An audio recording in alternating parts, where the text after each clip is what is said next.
वाफम खर फोंदोक्चगे ma'am दाइदे अखोय channel जिगा मरी लेना हाबदे आइगी वीडियो जे थाइना आइना होगलापदजु दम थेनागे मीना जो हारे आइगी वीडियो जे डायरेक्ट डाउनलोड तौरगा अतोप YouTube चैनल अमदा हापा अदे ता हजिकांदे YouTube से चेक छलक प याम तिना स्ट्रिक्ट ओइबनिना को हजिमा तमदे खंगनरमनिना दोइना आइगी वीडियो जे YouTube चैनल अमदा हापादे आई हजि पाउगी ओना दि थेंनाबा लाइगिद्रेको अदुगा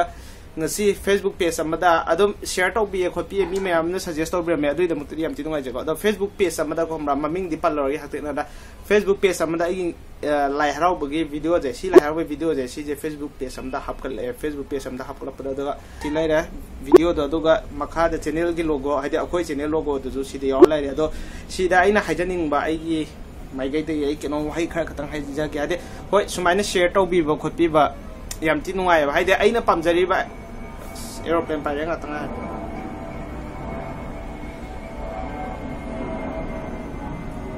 okay mayam na share tawbi bas maina video download toroga happy ba copy adu mati am ti nungai adungi MB mayam am tinga kholaga upload tori ni ko adu dum ti am tina harau ja de aina pamja ja khoi manipur da laiba posak khara ja de mayam amang du uthok pangam na mayam amang du puthok pangam na be damak ta ai channel ase hangjagi na daina mu na khoi yu oba platform am da haide YouTube yeng mi Facebook yeng do mayam am yawe adumaina Facebook ta jo mu santopi ba khopi ba adugi damuk ta yam ti harau ja yam ti nungai adu da aina hajaning mudi kamrai de ai gi video full video jo hapte do toy haide aina intro to ba ai gi channel gi matang da amasung ai gi matang gi video do loina kakhat khraga jogoi sa matek to adu khatang hape adu da mu ma hakki mathakta hapa do lai harau bi jogoi khatang tharaga adu da ai gi channel gi oiba lingumba channel go ba maming lingumba kemta happy di kemta hapte adu gi da makta de adu matik yam tinu ja de habde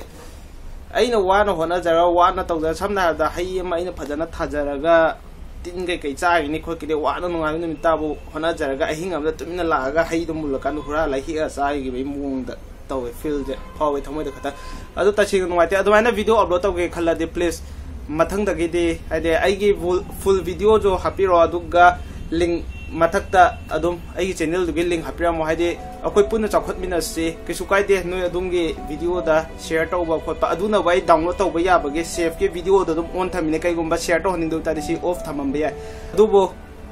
phajana tawminara aga noi na ton da cha ge mi wakalon du di khanbi ga no place akoi punna chamina jam ha punna tamina se si ga ta ne na ngasi hajaning ba haide DSLR camera mayam manakta lens ka sum sangba manaktu da phone ama jiga massage ka to para mayam manakta changa ga namba